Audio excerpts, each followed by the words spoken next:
स्वागत है दोस्तों। आज 12 फरवरी 2023 रविवार का दिन। हैप्पी संडे आप सभी को। आज के मुख्य समाचार, बड़ी खबरें, देश और दुनिया का ताजा अपडेट लेकर हाजिर हो चुके हैं। सभी खबरें बहुत ही ज्यादा महत्वपूर्ण और काम का अपडेट आपको मिलने वाला है। वीडियो को आप पूरा ध्यान से आखिर तक जरूर देखते रहिएगा। देश के अलग अलग राज्यों की ओर से, सरकारों की ओर से महत्वपूर्ण अपडेट, नए नियम, बड़ी घोषणाएं और बड़ा ऐलान किए गए हैं, इसकी जानकारियां लेंगे। हमारी टीम की मेहनत और मोटिवेशन के लिए प्लीज इस वीडियो को आप लाइक और शेयर भी जरूर कर दीजिएगा। फेसबुक और व्हाट्सएप पर इस वीडियो को आप ज्यादा से ज्यादा शेयर करिएगा, ताकि आप और हम ऐसे ही जुड़े रहें और हर रोज काम की ताजा खबरों के वीडियो देखते रहें। तो आइए दोस्तों, बिना टाइम विलंब के शुरुआत करते हैं आज की पहली बड़ी खबर। तुर्की और सीरिया में भूकंप से खतरनाक तबाही मची है। दोनों ही देशों में मौत का आंकड़ा लगातार बढ़ता जा रहा है और अब तक 25,401 लोगों की मौत हो चुकी है। घायलों की संख्या 78,000 के पार हो गई है। इसी बीच तुर्की में मलबे से एक भारतीय का शव भी बरामद हुआ। व्यक्ति का नाम विजय कुमार और उम्र 35 साल की बताई जा रही है और वह उत्तराखंड का रहने वाला था और 23 जनवरी को तुर्की में गया था। वहीं भारत ने भी अपने ऑपरेशन दोस्त के तहत तुर्की और सीरिया की मदद करने में कोई कसर नहीं छोड़ रखी है।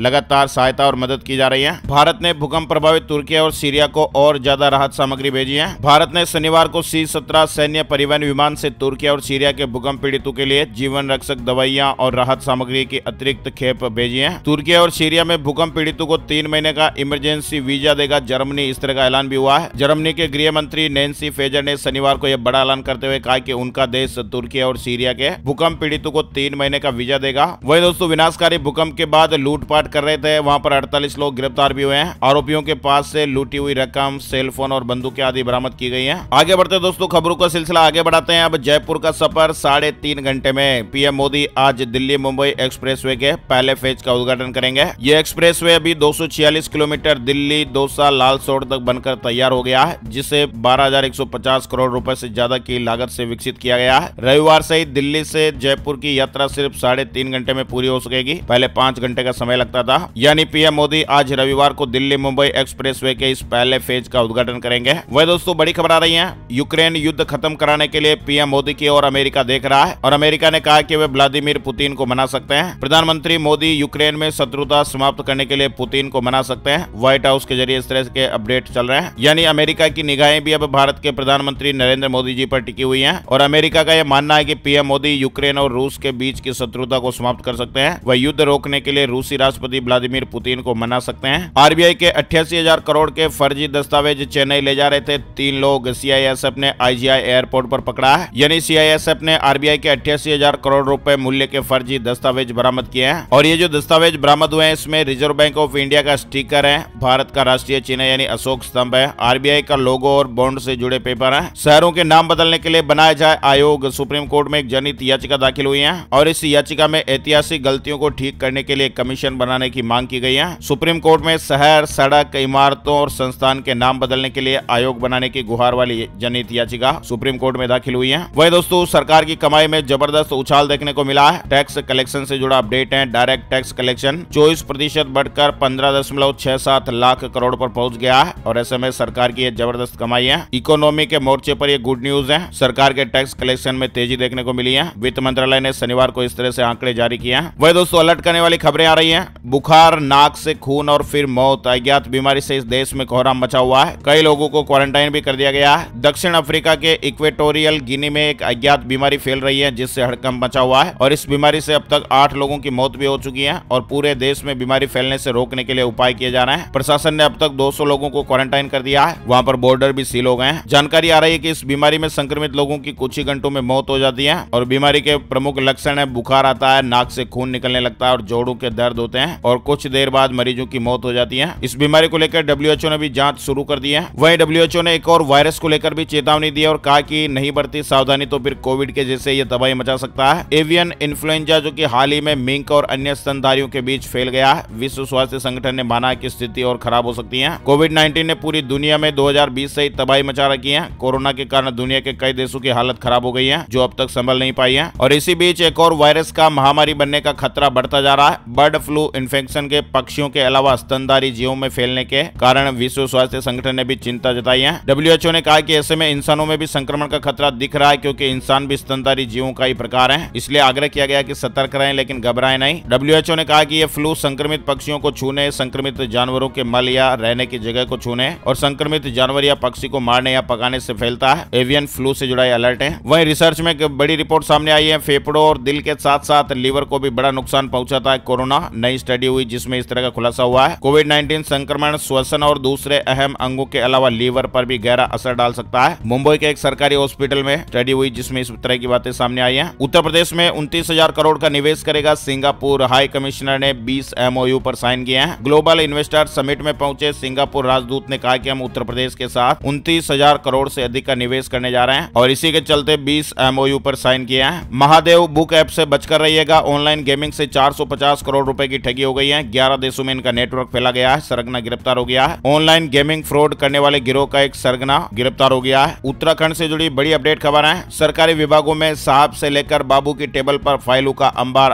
आम बात होती थी, लेकिन अब फाइल को ट्रैक करना बहुत ही आसान होने जा रहा है। उत्तराखंड में 83,000 पुरानी फाइलें ई फाइल हो गई हैं। अब ट्रैकिंग भी आसान हो गई है। सरकारी कामकाज पेपरलेस हो रहा है। वहीं फ्रांस में पेंशन सुधार योजनाओं का विरोध करने लोग सड़कों पर उतर आए हैं। राष्ट्रपति ने कहा कि व्यवस्था में सुधार जरूरी है। एक तरफ जहां भारत में अलग अलग राज्यों में सरकारी कर्मचारियों के लिए पुरानी पेंशन योजना यानी OPS की मांग उठ रही है, वहीं फ्रांस में भी लाखों लोग सड़कों पर उतरकर सरकार की पेंशन सुधार योजनाओं का विरोध कर रहे हैं। देसी छोड़कर महंगी विस्की पीने लगे भारतीय। 60% उछल गया है स्कॉच का इंपोर्ट। फ्रांस को भी पीछे छोड़ दिया गया है। यानी हमारे देश के लोगों में महंगी शराब पीने का चलन अब बढ़ रहा है और यही वजह है कि भारत फ्रांस को पछाड़ते हुए ब्रिटेन की स्कॉच विस्की का सबसे बड़ा बाजार बनकर उभरा है। भारत का वर्ष 2022 में ब्रिटेन से स्कॉच विस्की का जो आयात है वो 60% बढ़ गया है। मध्य प्रदेश में महिलाओं को बड़ा तोहफा मिला है। सीएम शिवराज सिंह चौहान ने बैंक खाते में ट्रांसफर किए 24 करोड़ रुपए। यानी मध्य प्रदेश के 15 जिलों की महिलाओं को सीएम शिवराज सिंह चौहान ने बड़ा तोहफा दिया है। पिछड़ी जनजातियों के बेगा, भारिया और सहरिया महिलाओं के खातों में सरकार ने पैसे ट्रांसफर किए हैं। झारखंड से जुड़ी खबर है। सरकारी शिक्षकों को इलाज के लिए मिलेंगे 3 लाख रुपए। समिति का गठन हो गया है। झारखंड के उच्च विद्यालय और +2 स्कूलों के शिक्षकों को बीमारी का इलाज कराने के लिए 3 लाख रुपए मिलेंगे। स्कूली शिक्षा व साक्षरता विभाग ने इसका प्रावधान किया है। शिक्षकों को यह सुविधा मिल सके इसके लिए शिक्षक कर्मचारी कल्याण कोष समिति का गठन भी किया गया है। महाविजय 2024 का संकल्प लिए बीजेपी का मेगा प्लान मिशन 200 का ऐलान हो गया है। नासिक में 2 दिनों की महाराष्ट्र बीजेपी कार्यकारिणी बैठक संपन्न हुई। महाविजय 2024 के संकल्प में आगामी लोकसभा में 45 और विधानसभा में 200 सीटों का लक्ष्य रखा गया है। महाराष्ट्र के नासिक में शनिवार यानी 11 फरवरी 2023 को राज्य बीजेपी कार्यकारिणी की बैठक हुई है। वहीं यूजीसी नेट एडमिशन कार्ड से जुड़ा अपडेट है। UGC net subject wise exam schedule जारी हो गया है। एडमिशन कार्ड भी अब जल्दी आने वाले हैं। हज यात्रा के लिए आवेदन प्रक्रिया शुरू हो गई है और विशेष बात है कि इस बार आवेदन प्रक्रिया निःशुल्क कर दी गई है। अकेली भी महिला इस धार्मिक यात्रा पर इस बार जा सकेंगी। महिलाओं को पहले समूह में जाने की अनुमति थी। 10 मार्च तक फॉर्म भरे जाएंगे। दिल्ली स्टेट हज कमेटी के कार्यपालक अधिकारी जावेद आलम खान जी ने बताया कि हज कमेटी ऑफ इंडिया की वेबसाइट पर फॉर्म भरने की प्रक्रिया शुरू हो गई है और इसके लिए पासपोर्ट होना अनिवार्य है। टेक्सटाइल बिजनेस छोड़ पति पत्नी लेंगे दीक्षा। करोड़ों का कारोबार छोड़ वैराग्य लेंगे। 20 साल पहले जैन मुनि का प्रवचन सुनकर इनका मन बदल गया था।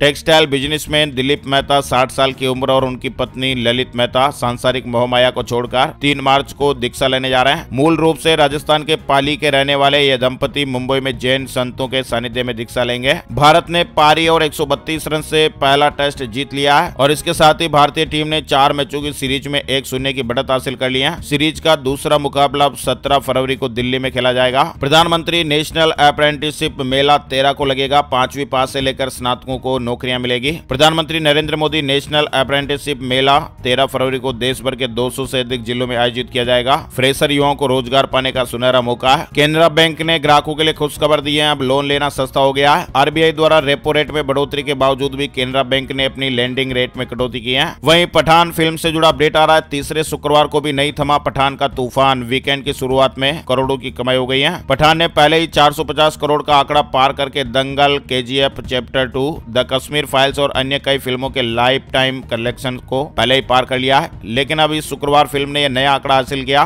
फिल्म ने वर्ल्ड वाइड कमाई के मामले में 900 करोड़ का आंकड़ा पार कर लिया है। हिमाचल वेदर से जुड़ी खबर। हिमाचल प्रदेश में मौसम ने फिर से करवट ली है। बारिश और बर्फबारी से 216 सड़कों पर यातायात ठप हो गया। IMD ने अलर्ट भी जारी किया। अगले 24 घंटे में कई राज्यों में बारिश हो सकती है। उत्तर भारत के मैदानी इलाकों में तेजी से तापमान में बढ़ोतरी हो रही है। ठंड का मौसम खत्म होने की ओर है। वहीं वेस्टर्न डिस्टर्बेंस की वजह से पश्चिमी हिमालय क्षेत्रों में बर्फबारी और बारिश का दौर जारी है। मौसम विभाग ने अगले 24 घंटे में पहाड़ी राज्यों में हल्की से मध्यम गति की बारिश होने की संभावना जताई है। पिछले 24 घंटे के मौसम की बात करें तो जम्मू कश्मीर, लद्दाख, गिलगित बाल्टिस्तान, हिमाचल प्रदेश में हल्की से मध्यम बारिश और बर्फबारी हुई है। इसके अलावा अरुणाचल प्रदेश के कुछ इलाके, उत्तराखंड और सिक्किम में भी बारिश दर्ज की गई। अब मौसम विभाग ने अनुमान जताया कि अगले 24 घंटों के दौरान जम्मू कश्मीर, उत्तराखंड, हिमाचल प्रदेश, पंजाब, पंजाब और लद्दाख के कुछ इलाकों में बारिश हो सकती है। राजस्थान होमगार्ड भर्ती 2023 में आवेदन की अंतिम तारीख बढ़ गई है। दिल्ली और पंजाब के सरकारी स्कूलों को बनाएंगे दुनिया में बेस्ट। सिंगापुर से ट्रेनिंग लेकर लौटे शिक्षकों के कार्यक्रम में सीएम केजरीवाल ने ये बात कही है। वहीं दोस्तों उदयपुर में पंजाब नेशनल बैंक का लॉकर खोलते ही चीख पड़ी युवती। लाखों रुपयों की हालत देख बैंक मैनेजर भी दंग रह गया। दरअसल राजस्थान के उदयपुर शहर के पीएनबी बैंक के एक ब्रांच में अजीबोगरीब मामला सामने आया और यहाँ पर एक लॉकर में रखे लाखों रुपयों को दीमक चट कर गई। बैंक में रखे रुपयों को इस दुर्गति के बारे में जब पता चला, लॉकर का मालिक बैंक पहुंचा और तब ग्राहक ने रुपए निकालने के लिए लॉकर खोला तो उसके होश उड़ गए। 2,15,000 रुपए के सभी नोटों को दीमक चट कर गई। हालांकि ग्राहक की शिकायत और हंगामे के बाद बैंक अधिकारियों ने बैंक लॉकर मालिक को सारे पैसे लौटा दिए हैं। बड़ी खबर है, एलआईसी ने लॉन्च की धमाकेदार इंश्योरेंस पॉलिसी। लोगों ने हाथों हाथ लिया। 15 दिन में बिक गई 50,000 पॉलिसियां। देश की सबसे बड़ी बीमा कंपनी एलआईसी ने अभी हाल ही में एक पॉलिसी लॉन्च की थी जिसका नाम जीवन आजाद पॉलिसी है और ये एक सेविंग लाइफ इंश्योरेंस प्लान है। अब जेसीईआरटी करेगी बीएड और डीएलएड छात्रों को स्कूल आवंटन। शिक्षा विभाग ने फैसला लिया है। झारखंड से जुड़ा अपडेट है। वहीं सीबीएसई ने उत्तर पुस्तिकाओं के मूल्यांकन नीतियों में भी बदलाव किया है। अब अनुभव के आधार पर एएचई चयनित होंगे। बोर्ड ने 10वीं के विज्ञान और सामाजिक विज्ञान विषय में मूल्यांकन की गुणवत्ता तय करने के लिए अनुभव के आधार पर मूल्यांकनकर्ताओं को नियुक्त करने का निर्णय लिया है। एएचई यानी अतिरिक्त मुख्य परीक्षक अब केवल पीजीटी बन सकेंगे। और भी विषयों को लेकर अपडेट है। वहीं असम में बाल विवाह के खिलाफ एक्शन जारी है। अब तक 2,789 लोग गिरफ्तार हो गए हैं। हालांकि राज्य भर में असम पुलिस की इस कार्रवाई का विरोध भी देखने को मिल रहा है। पंजाब के पेट्रोल पंपों पर इलेक्ट्रिक चार्जिंग शुरू हो गए हैं। दिल्ली जालंधर हाईवे पर 5 जगह यूनिट लगाए गए हैं। 10% डिस्काउंट भी मिलेगा। वहीं पंजाब से जुड़ी खबर है, लोग अपने मकानों के ढांचे में बदलाव कर सकेंगे। भवन निर्माण के नियमों में राहत देने की तैयारी कर रही है सरकार। गुजरात के सूरत में भूकंप के झटके महसूस किए गए। रिक्टर स्केल पर 3.8 की तीव्रता रही। शनिवार को गुजरात के सूरत में भी धरती हिलने की खबर है। महाराष्ट्र सरकार उद्योगों के लिए बनाएगी 4 circular economy park. Scrap recycling पर भी फोकस किया जा रहा है। वहीं वैज्ञानिकों ने एक ऐसी टेक्नोलॉजी विकसित की है जिसकी मदद से बच्चे प्राकृतिक गर्भाशय के बिना भी पैदा हो सकेंगे और इसका नाम है आर्टिफिशियल वोम्ब फैसिलिटी। यानी इस तकनीक से बिना प्रेग्नेंट हुए ही मां बन सकेगी औरतें। बच्चे का रंग रूप भी चूज करने का ऑप्शन मिलेगा। कृषि मंत्रालय ने इफ्को नैनो डीएपी को वाणिज्यिक उपयोग के लिए मंजूरी दे दी है। नैनो डीएपी की 500 ml की एक बोतल 600 रुपए में मिलेगी, जो 50 किलो वाले डीएपी के बैग से भी आधे दाम की है। नैनो डीएपी के व्यावसायिक प्रयोग को सरकार से मंजूरी मिल गई है। इफ्को के नैनो डीएपी फर्टिलाइजर को भी कॉमर्शियल रिलीज के लिए मंजूर कर दिया गया है। किसान भाइयों की पैदावार में बढ़त देखने को मिलेगी। अडानी की कंपनियों में निवेशकों के हितों पर सुप्रीम कोर्ट ने सेबी और केंद्र से जवाब मांगा है। चिंता भी जताई है। उत्तराखंड में नकल विरोधी कानून जारी हो गया है। पकड़े गए तो उम्र कैद के साथ ही 10 करोड़ रुपए का जुर्माना भी देना पड़ेगा।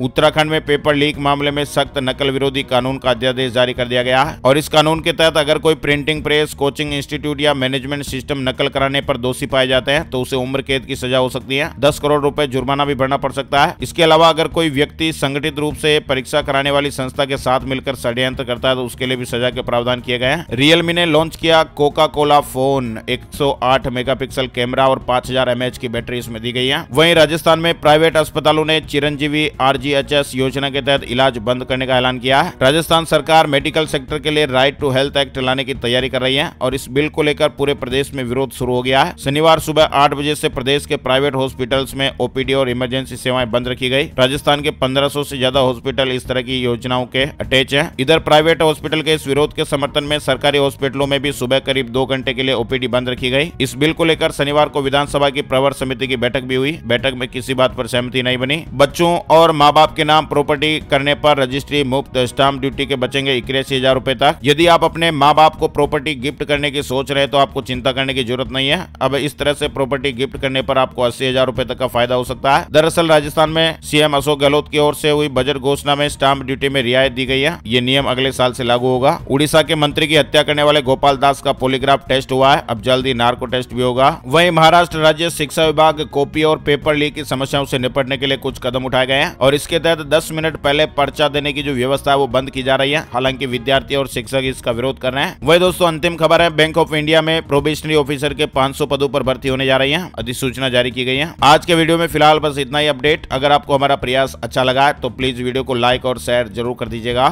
Thank you, take care, good bye, जय हिंद, जय भारत, वंदे मातरम।